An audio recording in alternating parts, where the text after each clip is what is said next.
What's up for March? Some close pair-ups with the moon and Mercury makes an appearance, a subtle lunar eclipse, and a chance to catch a comet. In March, you'll find Jupiter shining brightly in the west during the early evening hours all month long. And on March 13th, it's joined by a crescent moon so close that the pair will be visible together through binoculars. On the following evening, the moon visits the Pleiades. This is another close pairing with the 5-day-old lunar crescent hanging right next to the bright star cluster that will look great through a small telescope or binoculars. Near the end of March, observers in the northern hemisphere will have the best opportunity of the year to catch a glimpse of Mercury in the evening sky.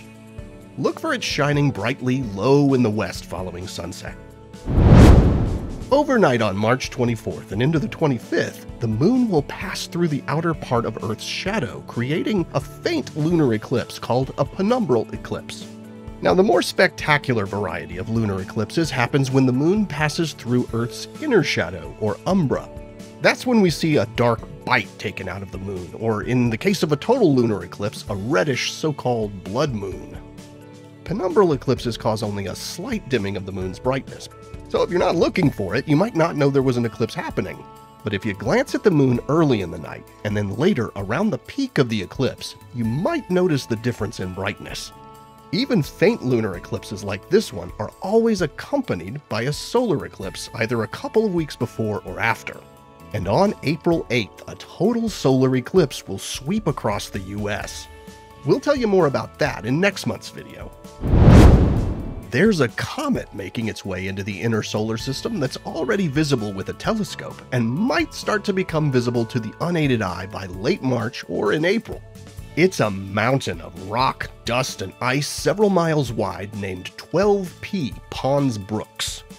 It has a stretched out 71-year-long orbit that carries it as far from the Sun as the orbit of Neptune and as close as the orbit of Venus. Fortunately, because this orbit is tilted, it doesn't cross our planet's path, so there's no chance of a collision. Comet 12P has been observed on several of its previous appearances, going back hundreds of years, and one thing it's known for is its occasional outbursts. Sometimes this comet suddenly brightens by quite a bit due to bursts of gas and dust being released from beneath its surface. If this happens in the March-April timeframe as the comet nears the Sun, it could become bright enough to observe with the eye alone. But even without additional brightening from outbursts, the comet is predicted to peak at a brightness that should make it easy to see with binoculars and possibly just naked eye visible under dark skies by the end of March. Now, comets are notoriously unpredictable, so it's hard to know for sure how bright Pons Brooks will get as it nears the Sun, but it's certainly worth a look. You can find it low in the west-northwest part of the sky at the end of evening twilight. Comets, along with asteroids, are leftover pieces of the materials that formed the Sun and planets.